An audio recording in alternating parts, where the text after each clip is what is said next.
On December 2016, Gambians will vote for a president for the 5th time since the current leader, Yahya Jammeh, came to power in the 1994 coup. President Jammeh and the Gambian security forces have used enforced disappearances, torture, intimidation, and arbitrary arrest to suppress dissent and preserve Jammeh's grip on power over the past 22 years. The government has repeated its repressive tactics in advance of this year's election.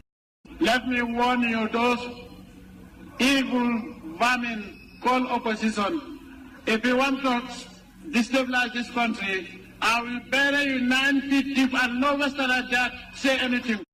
Since April, Jammeh's government has arrested more than 90 opposition activists for peacefully protesting against the government. 30 opposition members have been sentenced to 3-year jail terms. Solo Sandeg, a prominent opposition leader, was arrested during a peaceful protest in favor of electoral reform. He was taken to the headquarters of Gambia's National Intelligence Agency and he was beaten to death. My father was demanding for change, for electoral reform, so the opposition could also win in the coming elections, that's come December. But then, unfortunately, he was stopped because they don't want that change. His daughter, Fatumata, and his son, Mohammed, had to flee the country along with the rest of the family.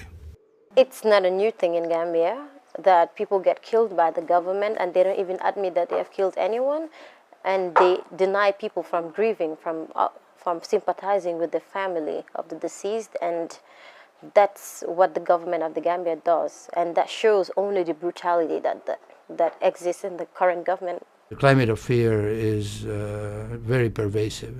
Of all the countries that I visited as a special rapporteur, this is the one where you could actually feel that if you ask certain questions from some people, you really put them in trouble.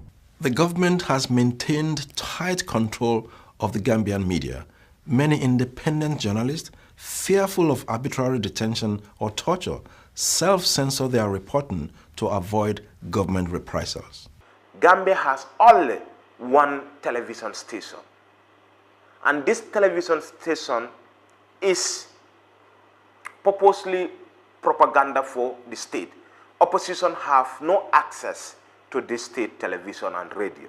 It seriously undermines a free and fair election. Media play a crucial role in terms of empowering, educating, and entertaining the masses. And this is something that is lacking. Ahead of December's election, the Gambian government should release peaceful protesters, initiate an investigation into opposition deaths in custody, and grant opposition parties equal access to the media.